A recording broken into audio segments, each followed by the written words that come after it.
Perkenalkan, nama saya Ibnu Adiat Miharja dengan NIM 20410200016. Nah, di sini saya akan menjelaskan arsitektur dan teknologi device IoT atau ini ada salah ketik IoT sebenarnya. Ada typo. Nah, di sini saya akan menjelaskan sedikit tentang IoT itu apa. IoT adalah kepanjangan dari Internet of Things. Adalah sebuah konsep di mana suatu objek yang memiliki kemampuan untuk mentransfer data melalui jaringan. Ya, di sini ada contohnya seperti ini. Kita membuka pintu, mengunci pintu. Kita bisa membuka pintu. Tapi ini dilakukan dari jarak jauh. Nah, ini melalui jaringan internet. Dia terkoneksi melalui jaringan internet seperti penjelasannya tadi, mentransfer data melalui jaringan. Nah, di sini kita bisa mengunci pintu dari jauh dan bisa membuka pintu dari jauh juga, bisa menguncinya juga. Nah, ini orangnya bisa di mana saja. Misalkan orangnya lah kita anggap di Amerika, terus rumahnya di Indonesia gitu. Nah, dia bisa mengendalikan ini asalkan dia terhubung dengan internet. Beginilah animasinya, bisa mengunci jarak jauh, bisa membuka dari jarak jauh juga. Nah, apa itu arsitektur IoT? Nah, sederhananya adalah menghubungkan antara perangkat agar dapat bekerja sama antara sensor, aktuator, jaringannya, blogernya, dan lain-lainnya. Nah, di sini menurut saya ada 3 komponen dari arsitektur IoT. Yang pertama itu ada perception. Perception ini adalah merupakan suatu alat fisiknya seperti sensor, aktuator, controllernya. Di sini kita lanjut. Nah, di situ ada sensor, berbagai macam sensor. Saya tidak bisa menjelaskannya satu-satu. Mungkin ada yang saya kenal sebagian. Di situ ada sensor ultrasonik. Di situ ada sensor peer juga, ada sensor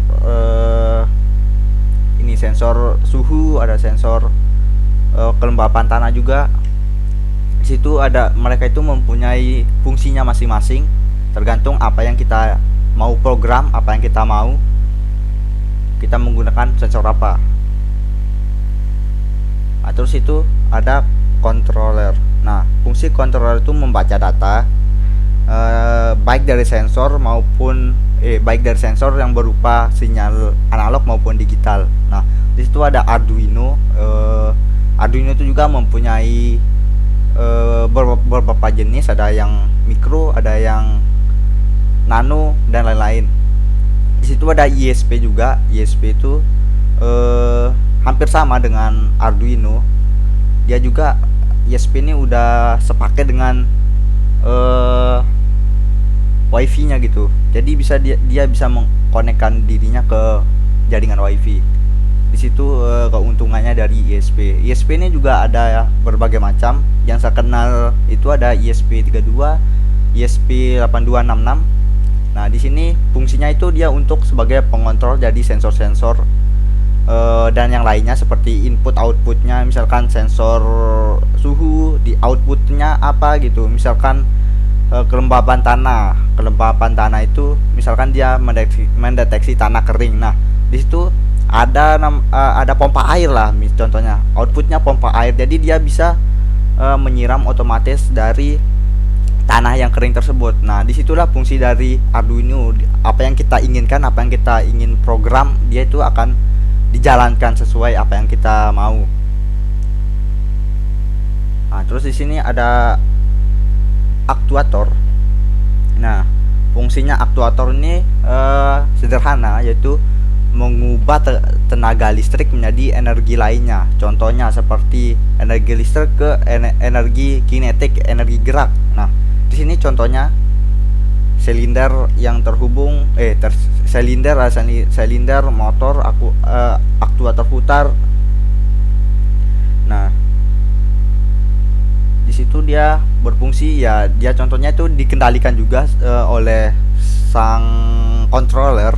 Nah, di sini dia juga berfungsi untuk itu contohnya motor untuk berfungsi memutar sesuatu apa yang kita mau buat. Di situ ada akuator putar ya, biasanya dipakai buat di lengan robot gitu. Nah, di silinder juga seperti itu. Nah, contohnya aktuator tuh seperti ini. Energi listrik yang ada, misalkan energi listrik yang ada di bus tersebut diubah menjadi energi gerak. Nah, energi gerak itu energi listrik itu yang bisa menggerakkan aktuator tersebut. Jadi dia bisa membuka pintu bus dan bagasinya bus. Itu digerakkan oleh tenaga listrik juga.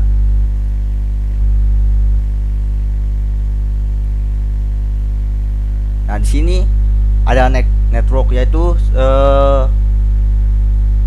jaringannya gitu, yang merupakan jaringan, contohnya internetnya menggunakan apa, protokolnya apa, keamanannya menggunakan apa. Nah, di sini saya ada contoh. Nah, contohnya tuh ada ISP, Internet Service Provider, itu orang yang menyediakan layanan internet. Nah, contohnya situ ada Telkom, ada XL, Bisnet, Indosat dan lain-lain. Nah, di situ. Dan juga di situ ada ya protokol apa yang kita gunakan, terus pengaman apa yang kita gunakan, itu termasuk di dalam network.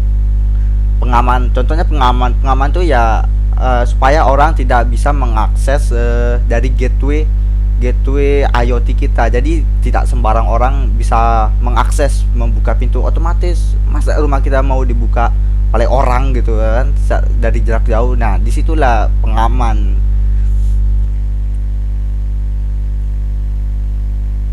Ya, sini lanjut. Di situ ada aplikasi. Nah, contohnya aplikasi ini ya bisa dibilang user interface yang bisa mengelola sebuah data yang diterima dari sensor maupun yang lainnya. Misalkan ada orang masuk nih ya. Saya lanjut dulu. Kita lanjut ke sini, contoh aplikasinya dulu. Di sini yang mungkin yang sering kita kenal atau sering kita dengar itu ada billing dan MQTT panel. Nah, seperti yang saya mau bilang tadi, dua aplikasi ini adalah user interface. Nah, di situ mereka bisa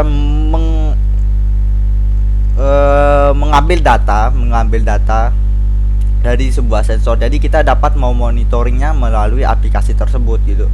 Jadi ya seperti kita monitor suhu ruangan kita di dalam rumah tuh, ada suhunya berapa.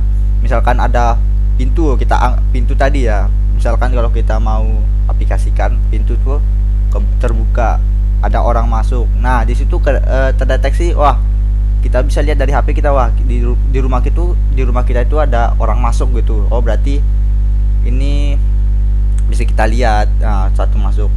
Terus kalau keluarnya juga bisa kita monitoring, ada orang keluar dari dalam rumah kita, terus ada yang suhu ruangan kita dingin atau panas. Nah, kita bisa monitoring menggunakan aplikasi tersebut. Nah, di sini teknologinya tentu saja kita memiliki sebuah sensor. Nah, sensor apa saja itu? Nah, bisa saja sensor suhu, sensor LDR, sensor ultrasonik, sensor PIR, kelembapan tanah. Nah, kita bisa asalkan kita. Nah, selain sensor juga di situ ada controller. Nah, controller juga itu berpengaruh buat mengendaliin sensornya dan outputan lainnya. Nah, sensor itu ya seperti itu. Nah, di situ kita bisa menghubungkan ke jaringan. Nah, kita harus membutuhkan jaringan agar kita bisa mengendalikan si sensor-sensor ini, atau mau monitoring sensor-sensor ini dari jarak jauh. Kita bisa pakai WiFi. Nah, untuk jaringan internetnya Di situ juga kita wifi-nya menggunakan provider apa. Nah, di situ juga kita pokoknya harus ada jaringan. Nah, tidak selain wifi, kita juga bisa menggunakan bluetooth. Nah, tentu saja ada orang yang terkoneksi ke dalam jaringan kita atau bluetoothnya. Nah, jadi kita dapat eh, mau monitoring antara sensor-sensor ini, suhu dalam ruangan kita bisa lihat. Terus kita bisa nyalakan lampu, nyalakan keran air, buka bagasi mobil. Nah, tentu saja di situ ada juga yang sangat berperan di dalam IoT itu, yaitu data processing. Nah, data processing itu bisa, ya kita sebut itu brokernya gitu. Sebuah, bukan orang sih, sebuah server khusus yang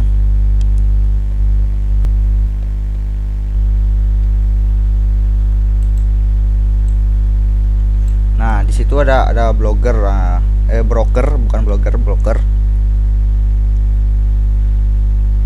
Di situ juga dia menggunakan beberapa protokol yang sudah ada dalam broker tersebut. Nah, broker itu ya bisa menghandle data publish dan subscriber dari berbagai device. Nah, seingat saya itu dia jadi bisa menghandle ini sensor-sensor ini. Misalkan contohnya saja, kita bisa on off kan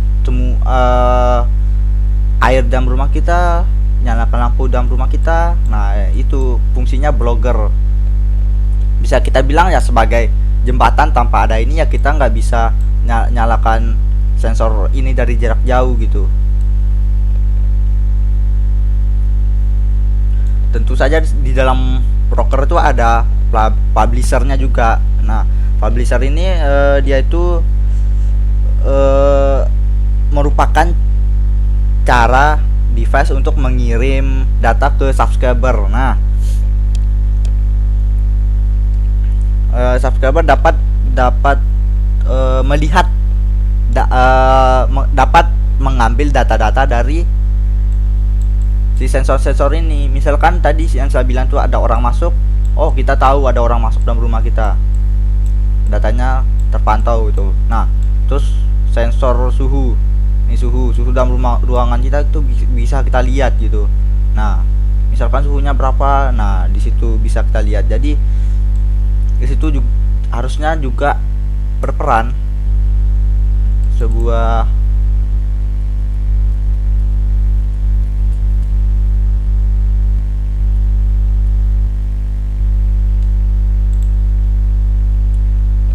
juga user interface.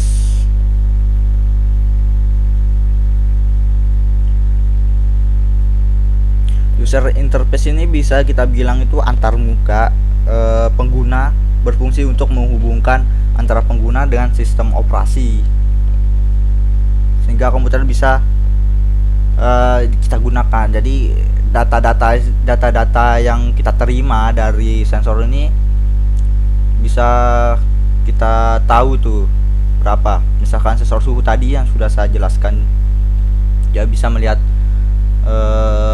suhunya berapa. Dan jadi kan kita otomatis mengambil data dari si sensor, jadi kita bisa melihat. Nah, itulah fungsi dari user interface. Terus kita bisa melihat, bisa mengontrol lampu off, mati di dalam rumah kita, bisa kita kontrol lagi on, nyala gitu. Itulah fungsi dari user interface. Ya, fungsinya ya sebagai pengontrol dan juga sebagai yang menerima data atau mengambil data dari sensor-sensor yang ada di sini. Nah, kalau misalkan ini koneksi internet tidak ada, nah atau koneksi bluetooth tidak ada, nah kita nggak bisa mengambil datanya tanpa jaringan kalau menurut saya ya. Karena harus dibutuhkan jaringan. Jaringannya juga terkoneksi ke blogger. Nah, blogger juga itu yang berfungsi, karena dia yang em, mengambil data dan dikirimkan ke user interface. Tidak lupa juga di situ di dalam blogger tuh ya ada publisher, subscriber, ada topiknya juga. Topiknya tuh seperti pengelompokan data dari kategori tertentu. Nah, misalkan sensor suhu, kita bisa lihat suhunya berapa. Sensor, nggak tahu nih sensor apa ini, sensor misalkan sensor gerak, anggap saja ini sensor gerak. Ada gerakan dalam rumah kita, ada orang yang berjalan. Nah, jadi kita tag, oh ini orang lagi jalan, terus ada orang lagi duduk. Nah, kita bisa melihat datanya di sini. Jadi dikelompokkan sensor itu. Sensor ini suhunya ini, tugas-tugasnya masing-masing gitu. Itulah fungsi dari topiknya. Jadi di dalam user interface ini terbagi beberapa topik dari tiap sensor ini. Jadi kita datanya bisa kita ambil. Di situ yang sangat berfungsi sih menurut saya justru blocker, karena dia yang menghandle semua yang ada di sensor ini. Mungkin sekian dari presentasi saya ya, cuma sebatas itu yang bisa saya jelaskan, yang saya tahu seputar IoT. Sekian dan terima kasih. Wassalamualaikum warahmatullahi wabarakatuh.